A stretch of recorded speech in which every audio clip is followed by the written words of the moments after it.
This all happened over 5 years ago when I was first starting to be left home alone. A lot of my fears were rooted in murder and killers because my sisters used to watch crime and murder shows. I'd always be told not to look at those kind of shows because I would be scared for days, but I did anyway. This happened after school one day. I had been feeling really good about being left home alone. It was never for a long time, just about a half hour when my mom picked up my sister from school. I was the type of kid to barely be able to go to my room down the hall alone because my parents' room was so ominous to me, so staying home alone was like venturing into an abandoned hospital. Everywhere in the house was pretty comfortable to me besides upstairs. Upstairs holds 2 bedrooms, a bathroom, and the attic.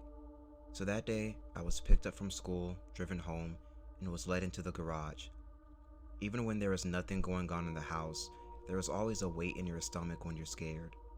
I hated that, but I needed to grow up and stop being a baby. Everything was good for the first 5 minutes. I just turned on a fan to have some noise and air to drown out the silence and stay cool because I didn't have AC. All of a sudden, the silence is broken by the attic door creaking open. I immediately look to the ceiling and hear a loud thump, so I grab the home phone and book it outside. No time to even close the door, I was out of there. I dial my mom's number and I am completely shook, telling her someone is in our house. I keep a close eye on my front door just in case I need to run. I look at the front door and out of the corner of my eye, I see a black figure run and try to jump our wooden fence and rattle the whole thing. At this point, I am screaming and crying on the phone and the whole neighborhood is shook from my noise. I look to the foot of the fence and see my little tuxedo cat sitting there staring at me. Back inside, I see my other orange tabby cat sitting on the stairs by the attic. Those little guys probably planned this whole tag team scare showdown.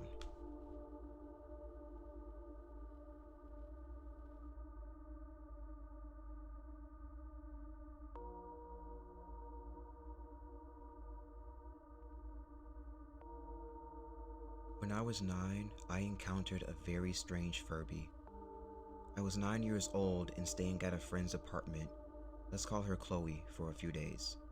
We spent most of the first day playing Minecraft. This was around the time when Minecraft was new and growing quickly in popularity. However, on the second day, I noticed that she had a red Furby boom. Mind you, Furbies made a brief comeback around then as well, and like most 9-year-old girls at the time, I thought they were the coolest thing ever. Chloe agreed to show me how it worked, and the two of us, plus her younger sister, toyed around with it for a few minutes before her sister accidentally dropped it on the couch. Normally it's not a big deal when a Furby is dropped, especially when it's from a foot onto a couch cushion, but for some reason the thing went haywire and turned to evil. Furbies change moods, and evil is the one where they go from funny robot critters to diabolical trash gremlins with fire for eyes. Mind you, the eyes change pattern depending on the mood. That's fine, meaning Chloe said. They always go back to normal eventually. Well, long story short, the Furby didn't go back to normal. Throughout the day, it terrorized us, moving positions by itself, saying weird things that weren't in a Furby's usual vocabulary. It got to the point that we locked ourselves in the bathroom with Chloe's panicking little sister. Though it would occasionally change moods, it would always go back to evil and stay like that for hours on end. This lasted for the better part of 2 days if I remember correctly. Finally, on my second to last day at Chloe's house, the two of us, sick of this monster and its shenanigans, were in her parents' room with the Furby on the bedside table, discussing how to get rid of the thing. This is when things really hit the fan.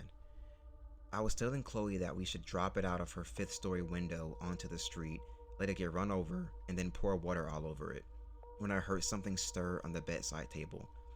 It was the goddamn Furby. The thing had turned itself on and was now staring at us with those awful little flame eyes. And I kid you not, this thing looked at me and said in the creepiest, tiny little voice, "I knew that." I responded with an incredulous, "Seriously?" The Furby actually freaking responded to my question with, "Uh-huh." Chloe asked it whether it was telling the truth, but it just hemmed and hawed. Yet again, something Furbies don't do. Needless to say, we ran out of the room screaming. Chloe later went back into the room, only to run out screeching again. According to her, she tried to say bye to the Furby, only for it to bend over, hit her with its ear, and say, "Me happy I hurt her." I can't attest to whether this is true or not. After our little conversation, I wanted nothing to do with the Furby or that room. However, I can confirm that the next morning, the Furby's batteries were dead. We asked Chloe's dad to replace them, but even with the new batteries, the toy wouldn't turn on. Years later, I still don't know what the hell was wrong with that Furby or how it responded to our speech. They respond to touch stimuli, but not sound, so there's no explanation I can come up with. Maybe my initial theory of the Furby being possessed by the devil was right after all. There's no way to prove the cause of my bizarre experience.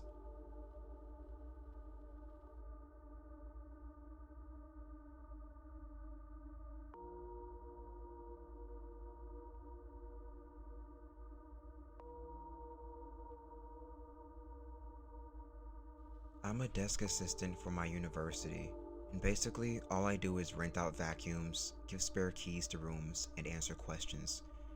I have a super late night shift on Saturdays from 8 p.m. to 12 a.m., and I live on the other side of campus. The buses also don't run that late, so I have to walk home. For some reason, when I was closing the desk, I got a gross feeling, like a pit in my stomach, as if something bad was going to happen. I, of course, shrugged it off because I needed to get home. This feeling definitely didn't go away when I walked by a group of guys outside the building who were saying some gross things. Not to me, just generally, but one guy was staring me down. I walked away quickly so they couldn't trail me, and as I walked, I listened and checked behind me the whole way home. However, I got to this dark patch of forest between Central and South Campus. It wasn't super dark. You could see the other buildings through the trees, but it was still a bit scary. I debated taking one of two paths. One was kinda longer, but would get me to a well-lit area faster, and the other was in total darkness, but I'd get home quicker. As I was walking up to it, there was a light bouncing on the longer path in the distance. I assumed it was a biker with a headlight. Mind you, this is a college campus. It's not uncommon to see students out this late. Because I felt like it was a person, I decided to take that path. But the bouncing light wasn't actually moving towards me like a biker would be. Instead, it was just bouncing around on one part of the path. And once I got close, it suddenly bounced off the path and disappeared over the small hill that surrounded the path. I wasn't scared though. I actually felt kind of at ease when I saw it. When I got home, I texted my mom about it. That's when she reminded me that my great-grandmother would see lights similar to what I saw. It started when she was around my age too, and she was scared of them, until she realized that they never actually harmed her. If anything, they would actually guide her. There were a lot of times they would save her from something or from seeing something, so I don't know. Maybe they knew about the path debate I had in my head and knew I'd pick the path that seemingly had a person on it. Either way, I made it home safely.